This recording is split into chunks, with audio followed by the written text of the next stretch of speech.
And stand by with that thought. His motorcade just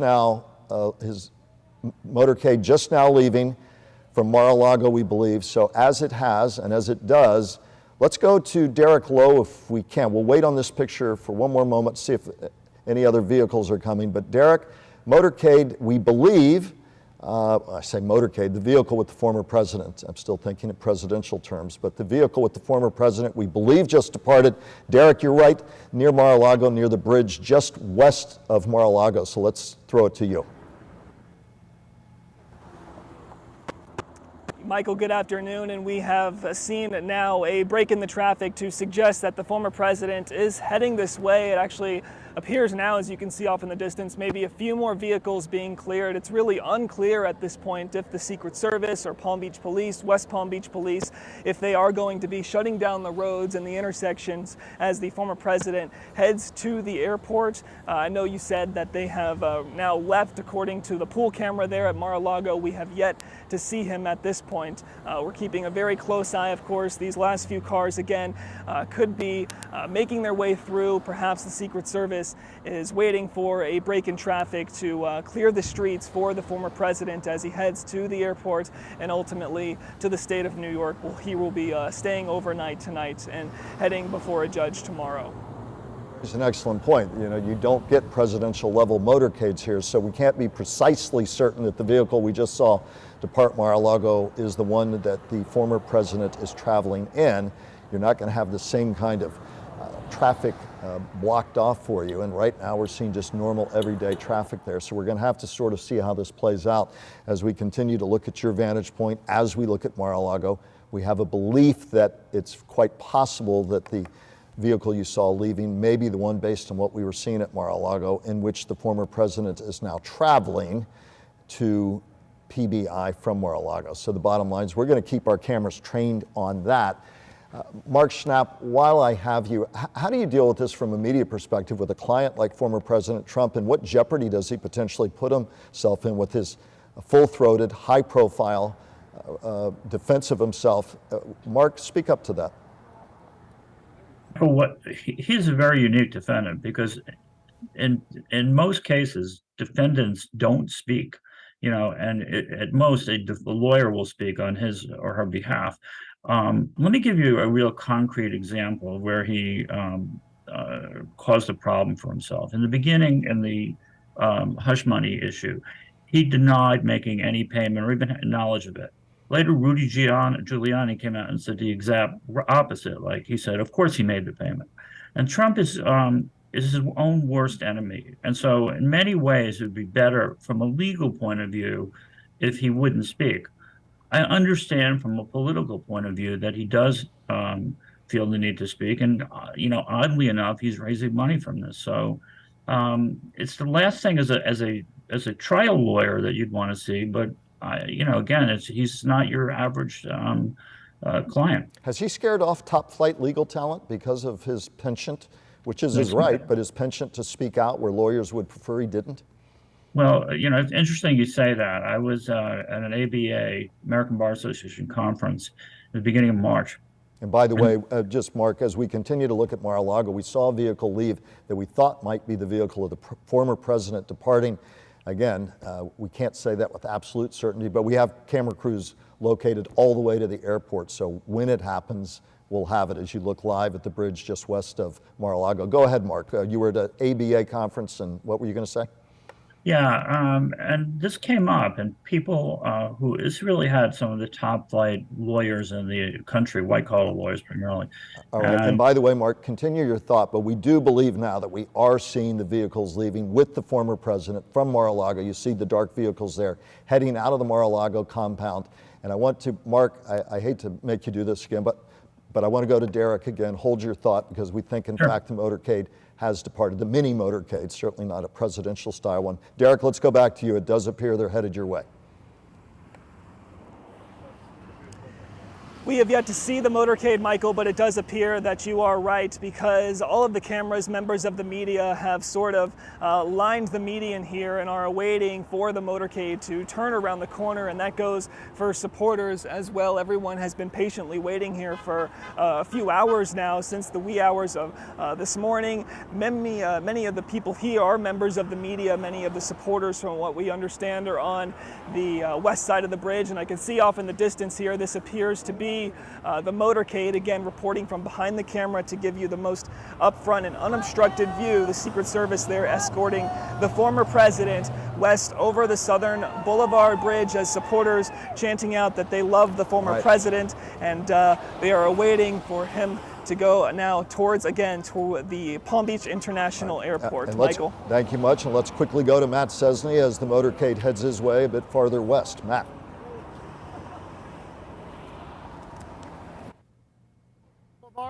We are looking, the camera is looking towards the east, so the traffic coming at us will be coming from the island of Palm Beach, and traffic that crosses over Dixie Highway and Route 1. So we're going to wait and see what comes over that overpass. There are a lot of people here anxiously awaiting. Someone had a bullhorn and announced that Mr. Trump was leaving Mar-a-Lago within a matter of minutes, so the crowd here has certainly been publicly alerted to what may happen. And Matt, we I can think, see Michael, from you our were vantage talking point, about the fact that they're coming your way right now. We see them coming over the bridge nearest Mar-a-Lago, headed towards you. Okay, but I think, as you mentioned, we're not seeing police blocking off intersections or the roads because Mr. Trump is a private citizen now. It was an interesting point. That's when he was president. That was usually a tip-off to when he'd be coming through here, but we didn't get that cue this time. It's just traffic as normal, and his cars are going to have to work their way through traffic.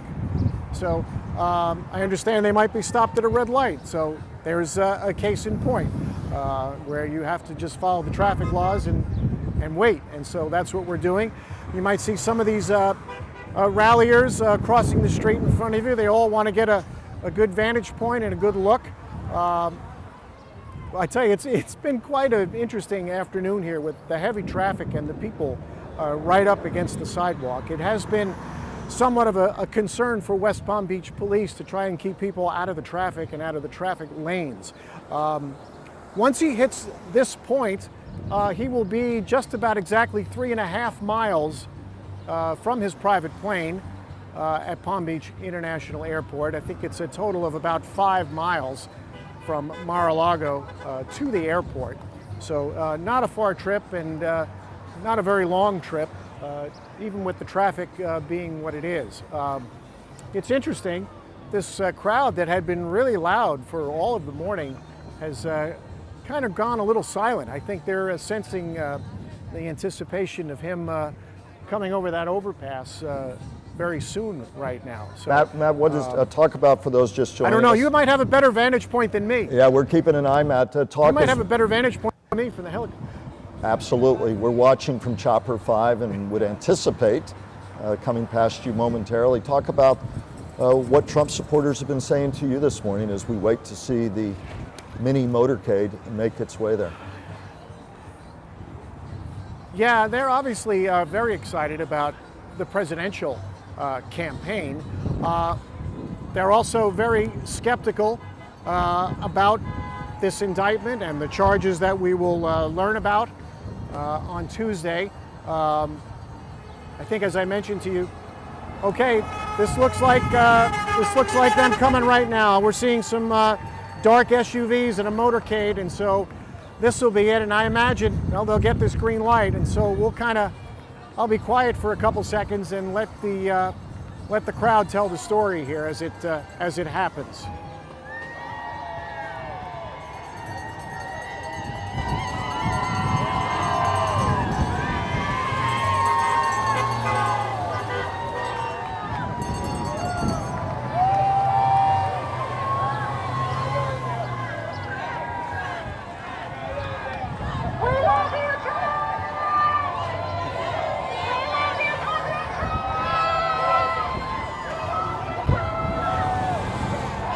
All right, well, That's about as quick as we expected it to happen. And Michael, I'll send it back to you because I think he's about to come upon Dave over at the airport. Indeed, Matt, thank you. And we'll be coming back to Dave and our teams as they continue to talk to Trump supporters, people along the route. You see the motorcade, I call it the mini motorcade we were so used to for 4 years. It's huge, presidential level motorcade, but they'll be at PBI any moment now. Brian, your thoughts as you look on at this scene? Well, this is a dramatic moment now as we, have this first in history of a president leaving his residence, former president leaving his residence to board his personal plane and fly to New York and face an indictment. And, as I've said many times, and others have too, let's hope, the kind of supporters we saw out there just now, quiet, waving their flags, proud of their former president, but beyond that, they're being exercising peaceful. every right to be out and Absolutely protest. being peaceful, and that's what this is all about. And hopefully it'll stay that way in the days and weeks to come. And I think this is what democracy is all about, that people get to protest, but they don't get to commit violence. And I think they're setting a very good example right now in Palm Beach County and West Palm Beach. As you look on at the pictures, we're going to stay with the pictures as for those of you just joining us on WPTV, News Channel 5, on our viewers from South Florida 9, of course, all our streaming platforms. If you're just joining us, the former president's motorcade making its way from his Mar-a-Lago compound, a short trip straight across Southern Boulevard to PBIA. A trip that begins what will be a long legal odyssey for him as he faces the first criminal indictment ever to be leveled against a former president involving alleged hush money payments made to adult film star Stormy Daniels, 2016. We want to go now to Dave Bowman, who's at PBIA, awaiting the arrival of that motorcade and the departure of the former president. Dave? Michael, right now what you're looking at is Southern Boulevard, that just in front of the section of the airport where private planes take off and land and where people just go in there. You're looking at a few protesters, supporters, if you will, former President Trump. His motorcade is expected to come by, and a few members of the media that are covering this event.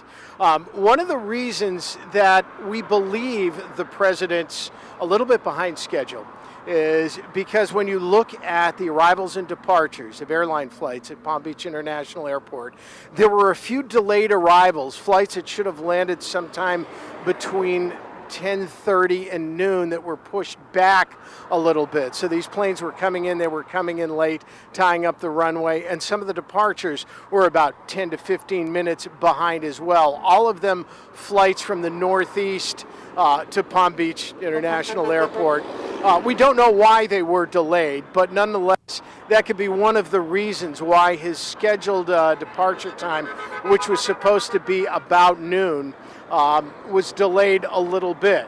We're still awaiting for the president's arrival, former president's arrival. One of the other things that why it may be taking him so long to get here, Dave, quite frankly, is there are a number of red lights. Yeah, Dave, he should be coming your way any moment now. And is there a group gathered to see him beyond those along the side of the road? Is there any group gathered inside the field? We believe that's him in the black SUV here. Mm-hmm.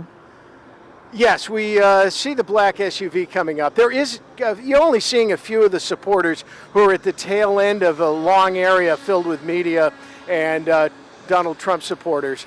And now you see a number of people waving. This is likely to be his motorcade. And Dave, we don't know at this point if he has any family with him making the trip or any close confidants. We hope we might be able to get that from your camera position as he boards the aircraft. We'll have to wait and see on that, Dave.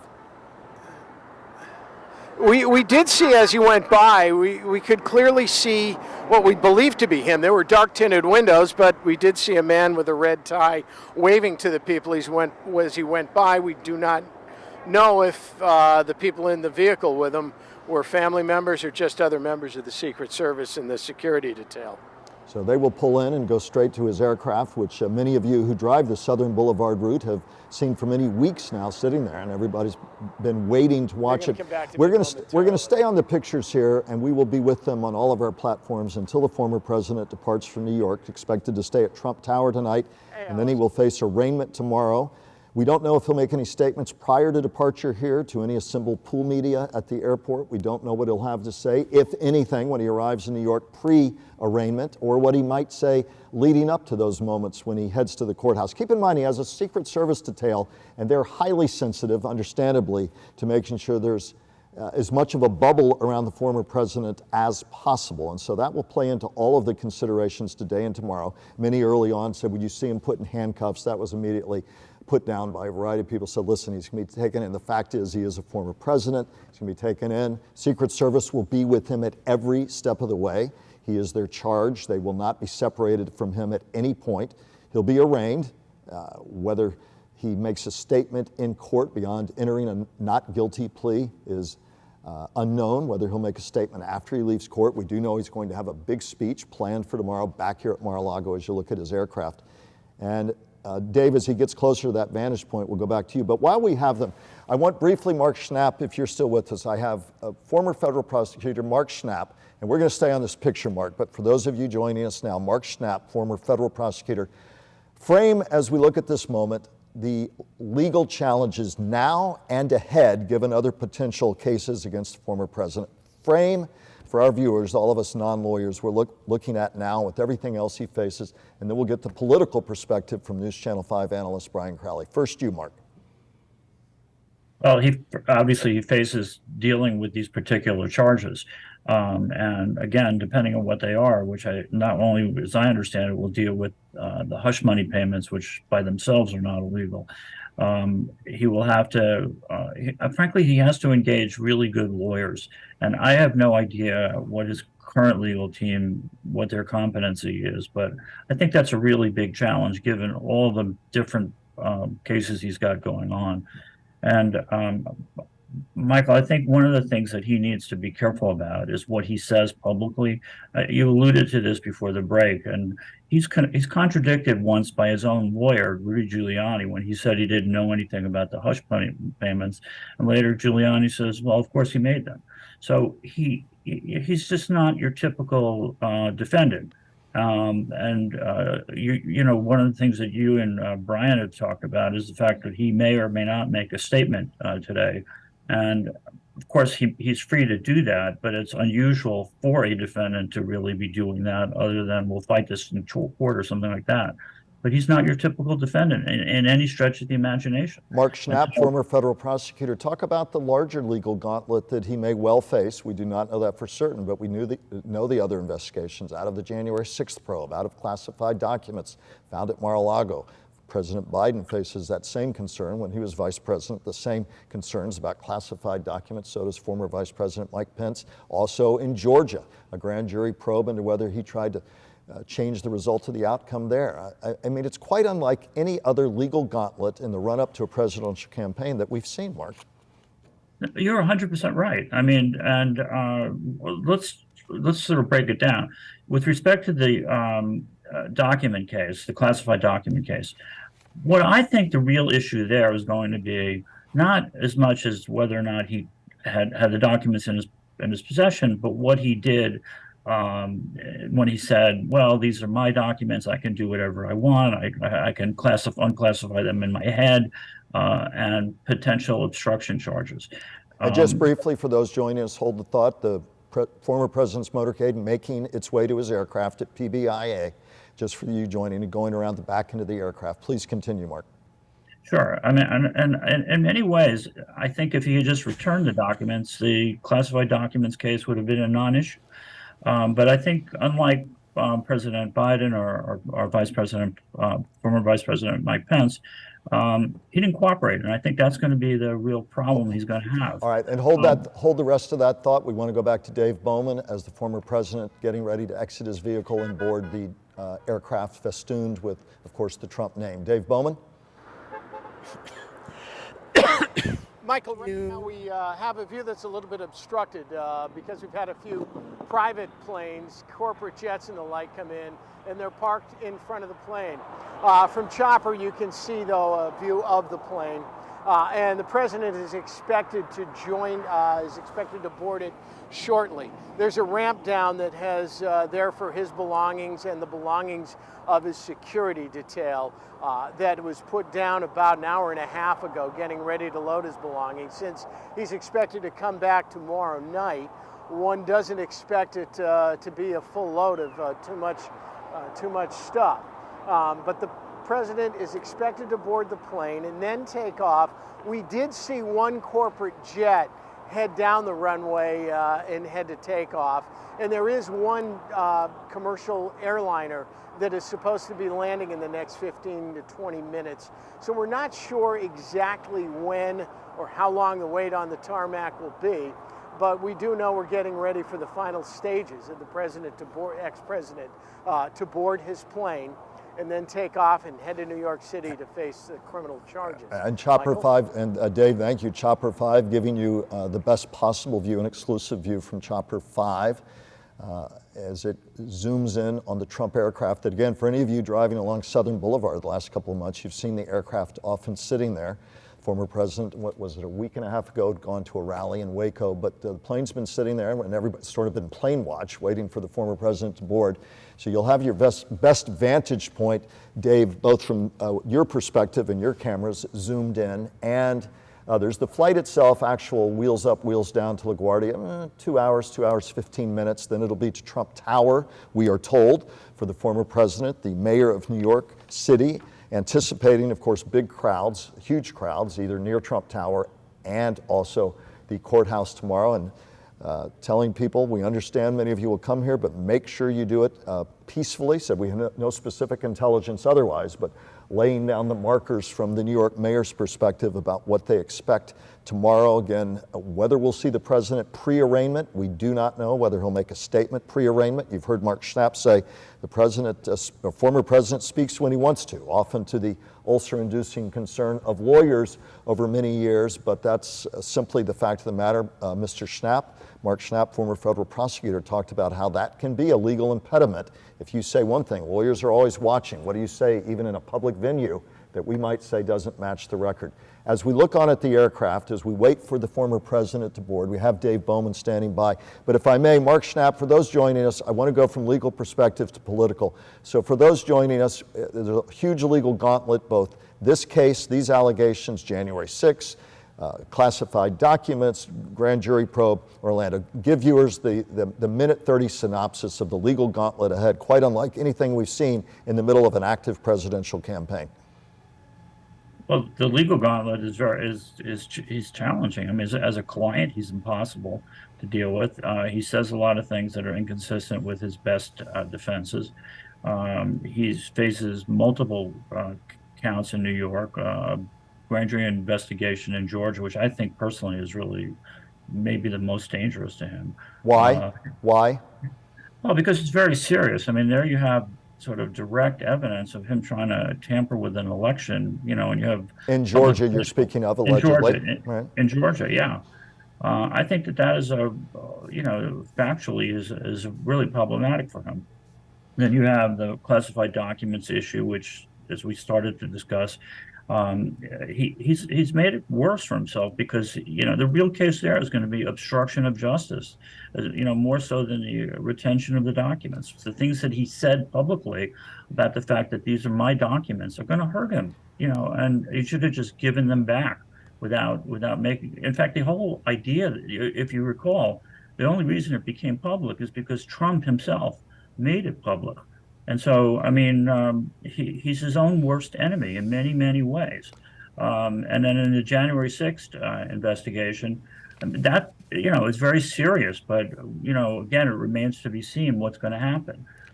So, I mean, he's got so many challenges that are so unique in any situation, starting with the very fact that he's a former president who's been charged and may be charged in multiple venues. Mark Schnapp, former federal prosecutor out of Miami, longtime private practice there, top lawyer out of South Florida. Mark Schnapp again joining us. For those of you just joining, our viewers from South Florida 9, of course here on WPTV News Channel 5, as always on all of our streaming platforms. You're looking on live, obviously at the Trump plane as you read the lettering there, the former president preparing to board for the flight to LaGuardia for the historic indictment, the first ever of a former president on criminal charges stemming from allegations of hush money payments and how those were categorized in 2016 amid allegations that he was trying to cover up an extramarital affair as he was on the verge of the presidential vote in 2016. As we frame that for those of you just joining us, if you've seen dozens, if not hundreds of his supporters who were lined up along Southern Boulevard, we had that for you a short while ago. One clarification point, because I hear it all the time. Should he be, if you're charged criminally, you can still run, and if you're convicted, can you still run for president of the United States? Yes. Okay. Absolutely. Because we hear that all the time, and I know that's mundane to you, but say it again, because that's going to be part of the dynamic here. Sorry, Michael, I didn't interrupt. No, go ahead. Yeah, he absolutely can run.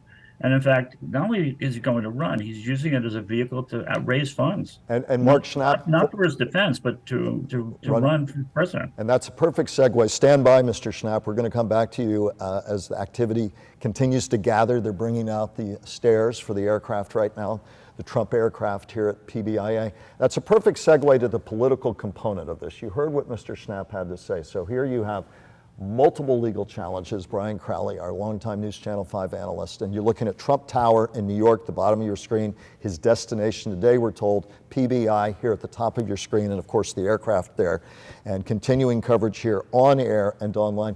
Brian, speak to the political piece of what Mr. Schnapp said. You have somebody who's going to use, and his supporters say he should, his opponents say they're aghast, but is using the very fact of this criminal indictment and other legal troubles as a spur for his campaign, and that's uncharted territory. We just don't know where that goes. Well, you know, as his plane takes off and then when it lands in New York, it's actually going to be a big moment for the Republican Party.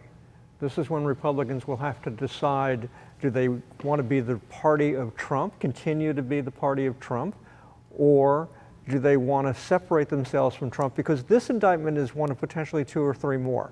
This is not going away anytime soon. This case will take a long time to process. So politically, I know that there are some Republicans who privately say they wish that Donald Trump would retire and go away. They wish that he wasn't such a strong influence in the party, but he is.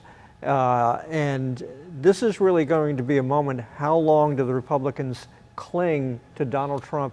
Because the future publicity is going to be all around this indictment. It does take a lot of the political oxygen, a lot, that would be the understatement of the day or year perhaps. For the Republican Party. Well, and to that point, Brian, so far you've seen Republicans, Ron DeSantis, who now the former president's really bashing, but he's been very careful, the Florida governor, who by all expectations very soon will jump into the fray, has been careful to not be directly critical, and in fact to be directly critical of the New York indictment. You've seen the same thing with former Vice President Mike Pence, Nikki Haley from South Carolina, on and on and on. In fact, the only Republican thus far who just jumped into the race and has dipped his toe into the water of saying it's essentially time for the former president to move off the scene is Asa Hutchinson out of Arkansas, former governor, who just this weekend said, I'm running, and pretty directly said, time to move on from the former president. Will others join that? The fact of the matter is, and I know you get hives when I mention polls, but the fact of the matter is, as we sit here today among Republicans, every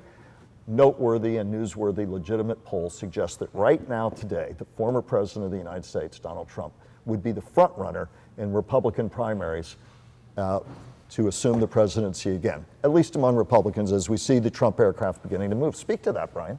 Well, I think right now, I think there's a sense among some Trump supporters, some that might have been leaning to going to Ron DeSantis or Asa Hutchinson or Nikki Haley or some of the other potential candidates, Tim Scott from South Carolina. I think now there's sort of a loyalty test going on. So I think we're going to have a period here where people who were loyal to Trump and maybe were starting to drift away are now coming back to Trump. For me, the question is politically, in the weeks and months ahead, as we get to the Iowa caucuses, the New Hampshire primaries, which will be in February of next year, which will be 8-9 months away, it's not that far away. you know, will people then start moving back to they've had enough of Donald Trump? That's always been the premise for campaigns like Ron DeSantis's and some of the other candidates, that at some point they would drift away from Donald Trump.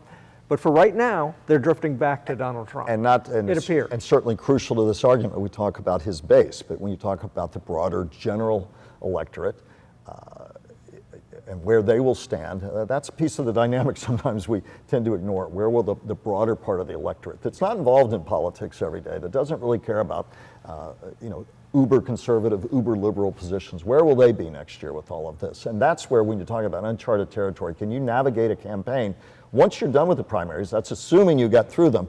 But again, those are all challenges ahead. Right now, there are direct, concrete legal challenges as you see the Trump aircraft preparing for departure from PBI. Final thought, Brian, we'll be with this until takeoff, and then it'll be about just under 2.5 hours, depending on flight time and winds, till he lands in New York. And he may have tailwinds flying there, but the political and legal headwinds are as fierce as everything or anything he's ever seen in his business, personal, or political life as he prepares for departure to LaGuardia. Well, on the political stage, nobody is watching this plane take off and land closer than Governor Ron DeSantis, who's really hoping that all of this will end up crumbling Donald Trump so that DeSantis can become the nominee for the party. I have a hunch he will not be showing up at Mar-a-Lago tomorrow night for the gathering. Where the former president plans to be tomorrow night. So again, for those of you moving in and out of our coverage, you're looking obviously at the Trump aircraft preparing to depart PBI to head for New York, LaGuardia. Exclusive view from Chopper 5 that's been with us throughout. And we've had supporters all along Southern Boulevard with our reporters Derek Lowe, Matt Cesny, and Dave Bowman. And the upper right of your screen, of course, another vantage point for the aircraft, Trump Tower in New York, his destination tonight, then to the district attorneys, to the courthouse tomorrow, where for the first time a former president will be fingerprinted. Secret Service will be with him at all times. He'll have his picture taken. He and his lawyers will appear before a judge tomorrow, and he will enter a not guilty plea. Susan Nichols, one of his lawyers, Joe Tacopina, another one of his lawyers, who've handled high-profile cases before, but nothing quite like this as we see the aircraft continue to we have to say, for get ready to depart. For Donald Trump, this was a very quiet get on the plane. Mm-hmm. No waving to the crowd, no talking to the cameras. And that may be a product because he's now a private citizen. There's tight constraints on who are allowed on airfields when you're the president. That's different things. So it could be just a measure of that. It could be that if he's going to say anything pre-arraignment, he'll do it in New York, if he does at all, because right. I suspect, as Mark Schnapp has said, you have lawyers saying, let's say as little as possible. He may have nothing to say beyond entering a formal not guilty plea tomorrow before the judge in a New York courtroom. Judge Juan Merchant, who, by the way, last year oversaw the criminal trial of the Trump Organization, pulling some notes from Reuters that ended with that real estate company convicted by a jury of tax fraud and hit with fines. So we're seeing the lines of planes getting ready to take off. But no stranger to issues involving the Trump Organization, but this is a wholly different matter right now as the former president himself, in the media capital of the country, and indeed one of the media capitals of the world, set there. Of course, Air Force One, everybody cleared the decks for its departure. Now, as a private citizen, his aircraft will wait. Do we have, I don't know if Dave can give us another perspective, if we still have him. I'm speaking to our great team in the control room, Allison. We're going to get Dave Bowman there for his perspective as we get ready for takeoff as the president's aircraft waits. Mark Schnapp, former federal prosecutor, just a brief final thought as you try and frame this for our viewers. A brief thought, please, and then Dave Bowman will go to as the president gets ready to, the former president's aircraft gets in line for takeoff. First you, Mr. Schnapp. Well, needless to say, it's a star. One of the things I don't know that we've addressed is when he goes to New York, it's not going to be the same audience he's going to, or jury pool particularly, he's going to get if he was in front of a Florida jury. And so I don't know that he's going to face a jury pool that's going to be that sympathetic to him. It's going to take a very careful polling of that jury when, or picking of that jury when that trial comes forward. The other point I was very telling is that I think that, and I think that it was noted earlier that people like Marjorie Taylor Greene are going to come up there. The congresswoman from Georgia. Yeah, I mean, but how odd is it that he has to import people from out of the jurisdiction to create, havoc. I mean, it's just crazy. So my final thought is, I think he's got a long road ahead of him, very serious charges. I wouldn't, I think that, whatever people think about whether he should or shouldn't be charged, he's charged in New York, and that's not a good situation for him. And whether they sink his aspirations in 2024 or enhance them will be one of the great political stories, not only of this year, but one that historians will be writing about for a long, long time. And of course, as you sit at home, all of you, of course, have your thoughts and views and perspectives. And we've been trying to share those. We talked to Democratic and Republican congressmen over the weekends as we try to get a sense of that broad perspective across many different viewpoints. Brian, we're going to come to a final thought, but Dave Bowman, getting the bird's eye view from the ground anyway. Dave? Right now, Michael, it appears that Donald Trump's jet is ready to take off. It was delayed on the tarmac for about 10 minutes as we saw two commercial jetliners and a private plane land. The private plane is, they were committed to final approach, is my sense, which is what delayed the Trump plane from taking off. But it has gone to the far western edge of the taxiway. Today, the planes, both the commercial jetliner and the private planes, are taking off from west to east. The Trump plane just disappeared from our view, but it was headed down toward the far western edge. You see another plane taking off there. That was the plane, the private jet that was in line just before him. But we expect the next plane to take off will be Donald Trump's jet. Of course, you said it before, Michael, because he's private citizen Trump, they don't really have to clear the way for him to take off and land when at his choice. That was done for security reasons. One other point on this, Michael, is that the airport nearby, the Palm Beach County Park Airport, also known as the Lantana Airport, normally would have to be closed a couple hours before landing and a couple hours after, or takeoff when the president was coming or going for security reasons. That no longer applies. It's business as usual at the airports within a 30-mile radius of PBIA. But any second now, we expect to see former President Donald Trump's plane set to take off, head to LaGuardia in New York City, and eventually have him head to court tomorrow morning for his hearing to face the criminal charges. And Dave, we can pretty much wait, but we think that, go ahead. No, just a perspective from Chopper 5. Looks like he's that aircraft's number 4 for takeoff, as I'm counting aircraft and squinting here with my producer's laughing. She knows my reading glasses are just out of arm's reach. But he's number 4 for takeoff, preparing to depart for New York. And we'll be with this until actual departure, as we see airplanes coming in. Chopper 5 giving you the vantage point of this departure. We've been covering this for hours. Dave, go ahead. I'm sorry. No, that we are wondering, there's a commercial jetliner taking off right now. And part of the reason for the delay, the anticipated time, we suspect is that 11:50 is an hour where is a time slot that's usually pretty good for private planes to land and take off. There aren't a lot of commercial jetliners that run between 11:30 and about 12:15, but there were some delays this morning that added commercial flights, and we saw an awful lot of private planes taking off as well. As a matter of fact, we see 3 more of them right now from our vantage point headed toward the taxiway. So we're kind of in prime time, and that, I suspect, is one of the reasons for the delay of former President Trump's departure.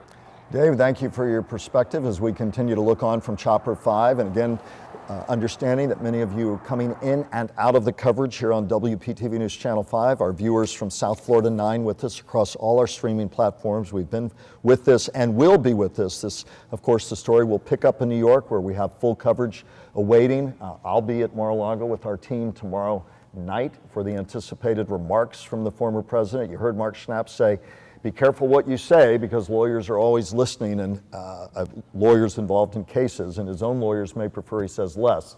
That is not the former president's style or history, as we get a close-up view of the Trump aircraft. Brian Crowley, our News Channel 5 political analyst for so many years, as he moves into number 3 now for departure. Final thoughts, sir? Well, we may be getting a hint as to how he's going to approach this.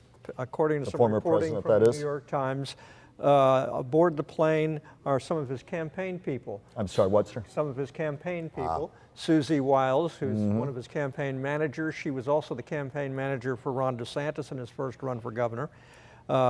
Jason Miller, Dan Scavino, aide, yep. and several others, and apparently Eric Trump is also aboard the train. One of his the fact sons, that he has okay. his political team with him on the plane, I think says volumes. But Brian, in some ways, for any politician, either party, this isn't unique to the former president, for his base, at the end of the day, as he navigates these huge legal challenges and the political challenges that come with them, and is using this to try and engender even more support, how much more ceiling does he have above him? It seems opinions are pretty cooked in on all sides of the equation these days. By the way, wherever you stand, on the left, the right, or the middle, I mean, how much does this really, at the end of the day, change the dynamic of the electorate? And I know so far out that's impossible to say, but give us an early feeling, because we talk about this often, we just don't know. But it seems to me that most people have pretty fixed positions on Donald J. Trump, the former president of the United States. Does this change that a lot one way or the other? Well, the Republicans who are running against him for president are betting on the idea that he has a floor of, say, 25 to 30% within the primary. The concern that the Ron DeSantis team has is if he winds up with too many opponents in the caucuses and the primaries, Donald Trump could actually win with just 25 to 30% of the vote, because the rest of it would be divided up among the other candidates. So, you know, potentially Donald Trump could be the nominee for 2024, but this is new turf. Nobody knows exactly how this will play out. There's still some sense that some Republicans, being intensely loyal to him right now, will weary of this. There's going to be potentially other indictments down the road, and at some point the hope is that they will look at other candidates in the belief that Donald Trump could not win a general election.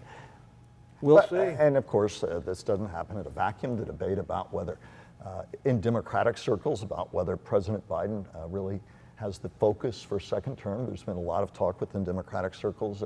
Is he our candidate for 2024? What would a Trump or a Biden-Trump, Trump-Biden, depending on your point of view, rematch look like? There's also opinion out there that a lot of Americans wish we'd have two fresh faces. So there's all these dynamics in an electorate in a country of 300 plus million people, and about, 150 of that or so registered voters. Going on. By the way, Brian, we're going to take our chopper picture full again as the Trump aircraft gets ready. It'll be next in line for departure here.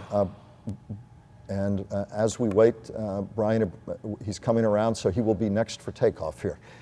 At this moment here, and when they say all politics is local, having a former president of the United States who calls Mar-a-Lago his home, who calls Florida his permanent home now, certainly offers a different perspective, and in a state where Ron DeSantis is ascendant in Republican politics. So I have to say, Brian, I can't help but as he takes off west to east, how ironic that the Trump aircraft will take off, on takeoff roll now, will arc almost directly over his Mar-a-Lago home, so much a part of the Trump mystique. Well, over the years. Many forget that many years ago he sued the county over planes flying over Mar-a-Lago as he gets ready to do so himself. So, well said, Brian. Brian Crowley, Mark Schnapp, our entire team of reporters, the Trump aircraft departing from PBI for LaGuardia. Takeoff roll, and again, we'll arc over, that picture goes away for us, but it comes back there, the Trump aircraft. Beginning of a long legal odyssey that is ahead for the former president. Again, he'll fly over Mar-a-Lago and then arc north for Manhattan, and uncertain legal future for the former president of the United States, the first former president to be criminally indicted. He will launch his own vociferous defense, at least, if not sooner, at Mar-a-Lago tomorrow night. We will be there after he comes back from New York, but for the first time in history, a former president will appear before a judge in New York tomorrow to face a criminal indictment. And we'll have full coverage from here and there in the coming days. Brian, thank you for being with us. Thank you for joining us on all our platforms. Full coverage on all our platforms and on air throughout the day and night.